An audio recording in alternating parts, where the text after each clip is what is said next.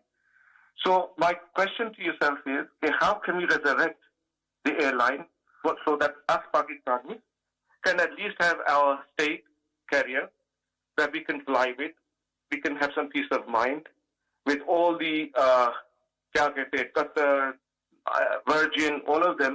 Total قرضہ پی آئی اے پہ ہے وہ 400 ارب روپیہ. اب اس کے اوپر سود دینا پڑتا ہے, اس کے اوپر پیکیجز دینے پڑتے ہیں اس کو سسٹین کرنے کے لیے.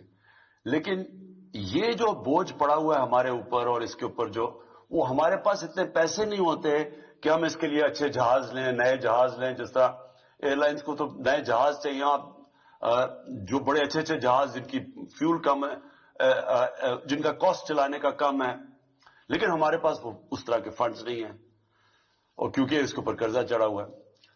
کوشش پوری کر رہے ہیں اور اللہ کا کرم تھا کہ یہ کورونا سے پہلے وہ ٹھیک طرف جا رہا تھا, آپریٹنگ لاس بھی کم کر دیا تھا. اگر قرضے قسطیں نہ دینی پڑے تو وہ بیلنس بھی کر رہے تھے. اوپر سے کورونا آ گیا. اب کورونا سے آپ سارے جانتے ہیں ساری دنیا میں ایئر لائنز اب پرابلم پہ چلی گئی ہیں کورونا کے بعد. میری کوشش پوری یہ ہے کہ پی آئی اے کو ایک پروفیشنل ایئر لائن بنایا جائے, اس میں کوئی پولیٹیکل انٹرفیئرنس نہ, اور وہ ہم کر رہے ہیں. اس وقت کوئی پولیٹیکل انٹرفیئرنس نہیں ہے. ہمارا مسئلہ یہ ہے کہ اس کے اوپر قرضے چڑھے ہوئے ہیں. دوسرا ہمارے پاس جو اس کے اندر اس کے اندر جو جتنے زیادہ لوگ امپلوائے ہوئے ہیں وہ اگر آپ ریشو دیکھیں ایئر کرافٹ ٹو لوگ وہ بہت زیادہ ہے. تو اس کو ریسٹرکچر کر رہے ہیں, تھوڑا سا ٹائم لگے گا. ہمارا اس کے اوپر بھی پلان کریں گے یہ قرضہ ہم نے کیسے اتارنا ہے. تو جیسے جیسے انشاءاللہ ہم یہ قرضہ اتارتے رہے تو یہ ایئر لائن تو ہے وائبل, کیونکہ روٹس بہت اچھی ہیں. 90 لاکھ بیرون ملک پاکستانی ہیں, وہ سارے پی آئی اے پر ٹریول کرنا چاہتے ہیں. بہت بڑی طاقت ہے. لیکن اس وقت صرف مسئلہ اتنا بڑا قرضوں کا بوجھ پڑا ہوا ہے جو کہ ہر ادارے میں مسئلہ بنا ہوا ہے. ہمارے قرضے, اسٹیل مل اس کے اوپر کوئی 300 ارب روپے کا قرضہ چڑھا ہوا ہے, اور پاور سیکٹر کے اندر سیکولر ڈیٹ چڑھی ہوئی ہے. تو ہمارا مسئلہ صرف یہ جو قرضے چڑھے ہوئے ہیں اس کی وجہ سے ہمارے پاس پیسہ نہیں بچتا ان کو ریفارم کرنے کے لیے. جی آپ سب سے گزارش ہے کہ سوال کیجئے مختصر, تاکہ زیادہ سے زیادہ لوگوں کو موقع مل سکے پروگرام میں شرکت کرنے کا. رضوان رشید صاحب ہمارے پاس ہے. جی رضوان بھائی السلام علیکم. رضوان صاحب آپ کو آواز آ رہی ہے؟ جی سر, السلام علیکم سر. وعلیکم السلام. جی سوال پوچھیے گا پرائم منسٹر صاحب سے. جی السلام علیکم خان صاحب. جی جی وعلیکم السلام. ٹھیک ٹھاک. سر میرا یہ سوال ہے کہ کشمیر میں الیکشن ہونے والے ہیں, تو میرا ایک چھوٹا سا سوال تھا کہ آپ لوگ اکیلے لڑیں گے پی ٹی آئی یا پھر اتحاد کے ساتھ لڑیں گے؟ یہ بھی میں کہہ نہیں سکتا. کشمیر کے الیکشن میں ہم نے پوری اسٹریٹجی نہیں بنائی ابھی, لیکن انشاءاللہ بھرپور طریقے سے الیکشن لڑیں گے. عطاء رحمان صاحب ہیں اگلے کالر. جی السلام علیکم. جی وعلیکم السلام جناب.